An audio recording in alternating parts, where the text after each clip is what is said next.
사도신경. 나는 전능하신 아버지 하나님 천지의 창조주를 믿습니다. 나는 그의 유일하신 아들 우리 주 예수 그리스도를 믿습니다. 그는 성령으로 잉태되어 동정녀 마리아에게서 나시고 본디오 빌라도에게 고난을 받아 십자가에 못 박혀 죽으시고 장사된 지 사흘 만에 죽은 자 가운데서 다시 살아나셨으며 하늘에 오르시어 전능하신 아버지 하나님 우편에 앉아 계시다가 거기로부터 살아있는 자와 죽은 자를 심판하러 오십니다. 나는 성령을 믿으며 거룩한 공교회와 성도의 교제와 죄를 용서받는 것과 몸의 부활과 영생을 믿습니다. 아멘.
오늘 말씀은 마태복음 6장 7절부터 8절 말씀입니다. 너희는 기도할 때에 이방 사람들처럼 빈말을 되풀이하지 말아라. 그들은 말을 많이 하여야만 들어주시는 줄로 생각한다. 그러므로 그들을 본받지 말아라. 하나님 너희 아버지께서는 너희가 구하기 전에 너희에게 필요한 것이 무엇인지 알고 계신다. 아멘.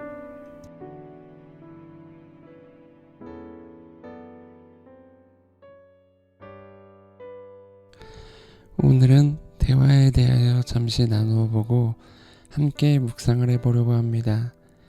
인간에게 대화는 타인과 관계를 맺고 유지해 가는데 필수 요소입니다. 대화는 크게 어떠한 것을 의논하는 것과 같이 목적을 가지고 시작하는 대화도 있지만 사교적 성격을 가지고 친분을 다지거나 혹은 친밀감을 형성하거나 사랑의 감정 등을 표현할 때도 사용이 됩니다. 대화를 통해 내가 상대방에게 전달하고 싶은 것을 전달하고 상대방은 그것을 통해 내가 표현하고자 하는 생각, 느낌, 감정을 알 수 있게 됩니다. 상대방에게 표현하고 전달하고자 하는 것을 담은 대화는 사람과 사람이 만나고 교제하는 데 있어서 없어서는 안 되는 꼭 필요한 요소입니다. 이처럼 대화는 관계를 형성하고 또 교제하기 위해서 반드시 필요한 의사소통 수단입니다. 만약 내가 좋아하거나 관심이 있는 대상이 있다면 그 대상과 조금 더 가깝고 친밀해지기 위하여 혹은 관심과 호감을 표현하기 위해 더 많은 대화를 나누고자 애쓸 것이고 불편하거나 어려운 대상이라면 대화를 피하게 될 것입니다. 그리고 이것은 비단 사람과의 관계에서만 적용되는 것은 아닐 것입니다. 하나님과 우리와의 관계에서도 대화는 굉장히 중요합니다. 하나님께서는 분명히 우리의 좋은 아버지가 되시고 우리를 사랑하고 계십니다. 그리고 그분은 우리 가운데 거하시기 위하여 우리에 대하여 알고자 하십니다. 신명기 8장 2절을 보게 되면 하나님께서는 이스라엘 백성을 광야로 인도하신 후 그들을 광야 가운데 머물게 하신 이유가 그들 가운데 거하며 그들이 진정으로 하나님을 사랑하는지 그들의 마음속을 알기 위해서라고 나옵니다.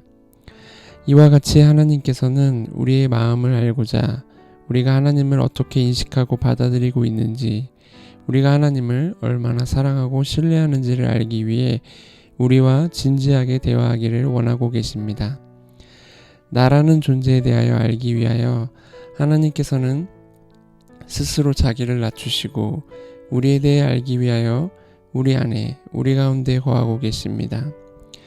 비유가 될 수 있는 표현은 없지만 좀 더 이해하기 쉽게 설명드리자면 높고 고귀한 신분을 가진 사람이 어린아이와 이야기하기 위하여 어린아이와 눈을 마주칠 수 있을 정도로 무릎을 꿇고 아이가 무슨 말을 할지 집중하며 그의 눈을 바라보며 기다립니다. 아이에게 빨리 말하라고 채근하거나 다그치지 않고 아이가 말하도록 강제하는 것이 아니라 아이가 스스로 말할 때까지 인내심을 가지고 부드러운 눈으로 바라보며 기다립니다. 하나님께서는 제가 말씀드린 이 사람과 같이 우리에 대해 알고자 스스로 낮추시고 강제하지 않으시고 우리가 겁먹지 않도록 차분히 기다리시고 우리에 대하여 알기를 원하시며 우리의 눈높이에 맞추어서 우리를 대하고 계십니다. 그러한 하나님과 우리가 대화를 이어나가기 위해 필요한 것은 하나님에 대하여 아는 것입니다. 대화를 하기 위해서는 내가 어떠한 대상과 대화를 하는가를 명확히 해야 하며 그 대상에 대하여 알아야 대화를 시작할 수가 있습니다.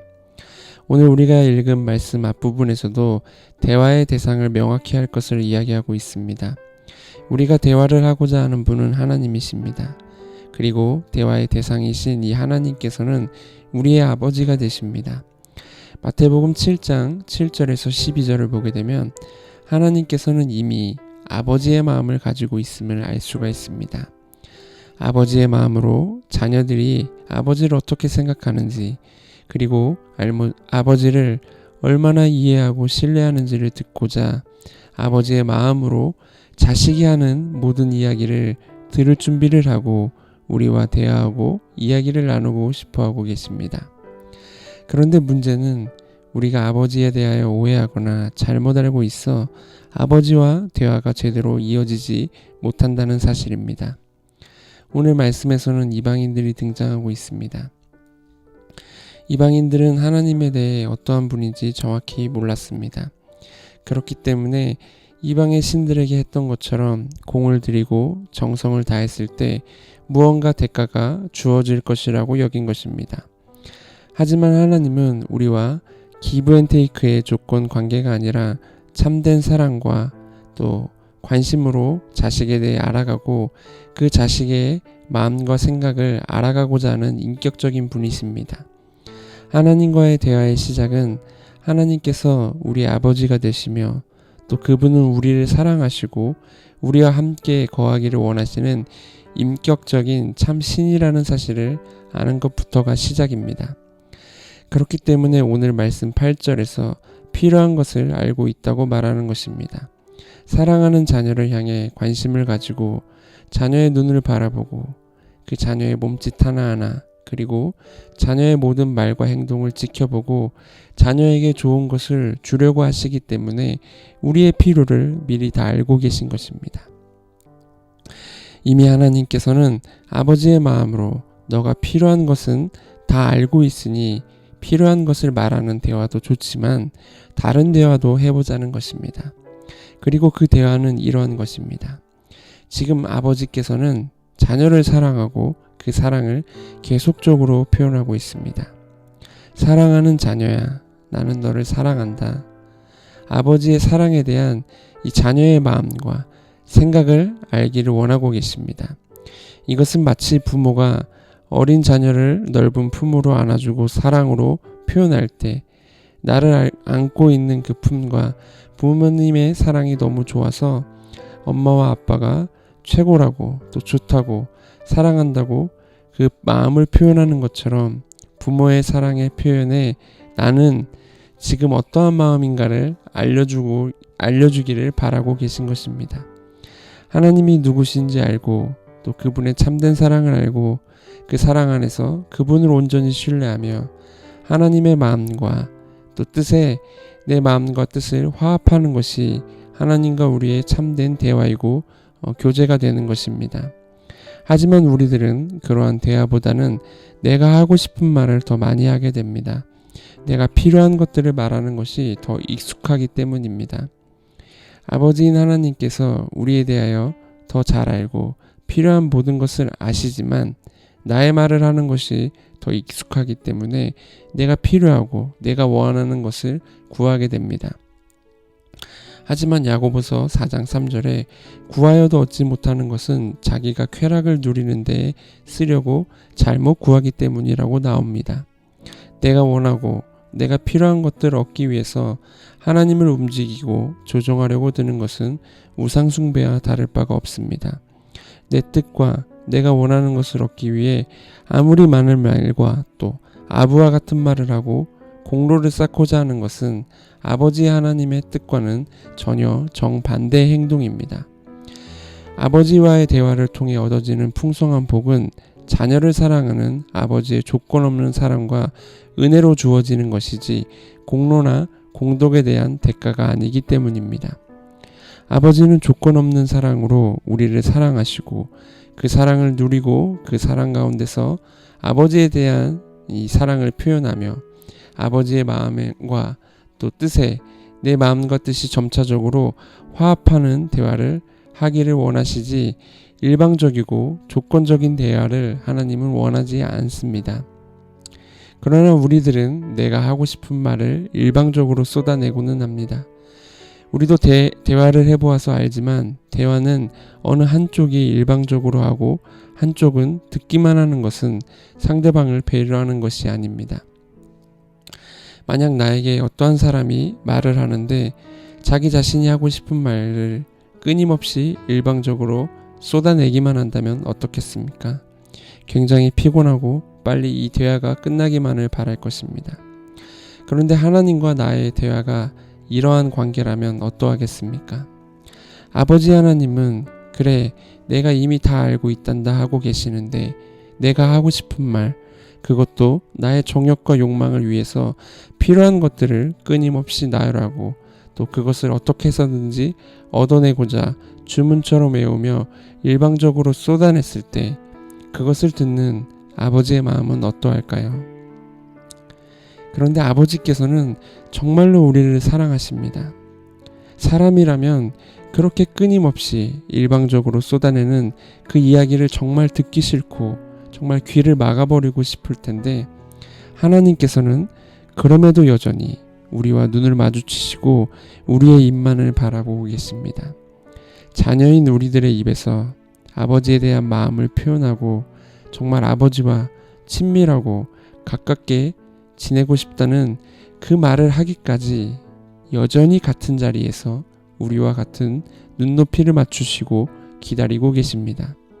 우리를 절대로 강제하지 않으시고 우리를 존중하시고 우리의 말로 할 때까지 아버지는 끝까지 포기하지 않으시는 너무나도 좋은 아버지십니다. 자녀들은 때로는 부모님의 마음이 아픈지도 모르고 마음에 상처를 주거나 심한 말을 할 때도 있습니다. 하지만 부모님은 자녀를 사랑하기에 그러한 마음 아픈 말도 사랑으로 다 이해하십니다.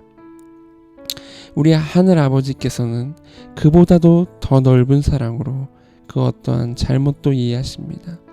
우리 아버지께서는 이럴 때조차도 우리를 걱정하십니다. 행여나 겁먹거나 놀라서 아버지에게 아무 말도 하지 못할까 걱정하시고 안타까워하십니다. 그분은 지금도 여전히 우리와 말을 나누고 대화하며 또 교제하기를 기다리고 계십니다. 이렇게 기다리고 계시는 그분과 짧은 대화부터 한번 시작해보는 것은 어떨까요? 대화가 아직 어색하다면 눈을 마주치고 멋쩍게 웃어보는 것도 괜찮을 것 같습니다. 우리가 작게나마 표현을 하면 아버지께서는 더 좋아하시며 우리에게 환한 미소로 더 많은 것을 나눌 수 있도록 우리의 마음을 편안하게 해주실 것입니다. 아버지께서는 우리와 진실되고 참된 대화를 기다리고 계십니다. 짧더라도 진솔하고 진실된 모습으로 다가가 보는 한 주가 되었으면 좋겠습니다.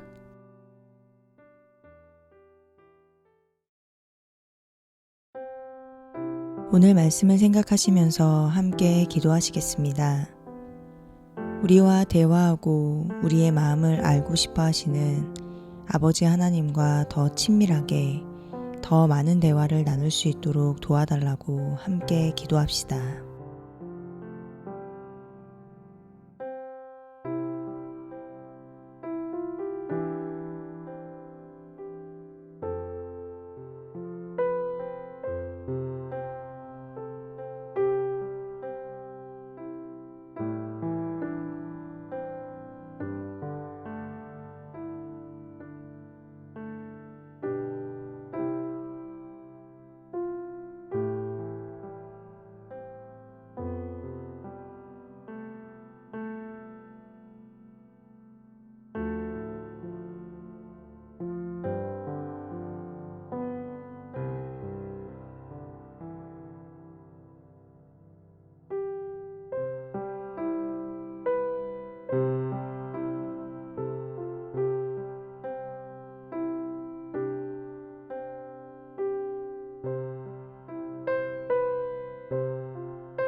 우리는 기도할 때 내가 하고 싶은 말만, 나의 이야기만 더 많이 하게 됩니다. 나의 이야기도 좋지만 아버지께서 원하시는 아버지의 뜻도 함께 구할 수 있는 지혜를 달라고 함께 기도하시겠습니다.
마지막으로 기도하실 때 하나님과 기도를 통해 대화를 하지 못하고 있는 신앙의 지체들이 주변에 있다면 마음의 문을 열고 아버지와 대화할 수 있는 계기를 주셔서 관계가 회복될 수 있기를 함께 기도하시겠습니다.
주기도문. 하늘에 계신 우리 아버지, 아버지의 이름을 거룩하게 하시며 아버지의 나라가 오게 하시며 아버지의 뜻이 하늘에서와 같이 땅에서도 이루어지게 하소서. 오늘 우리에게 일용할 양식을 주시고 우리가 우리에게 잘못한 사람을 용서하여 준 것 같이 우리 죄를 용서하여 주시고 우리를 시험에 빠지지 않게 하시고 악에서 구하소서. 나라와 권능과 영광이 영원히 아버지의 것입니다. 아멘.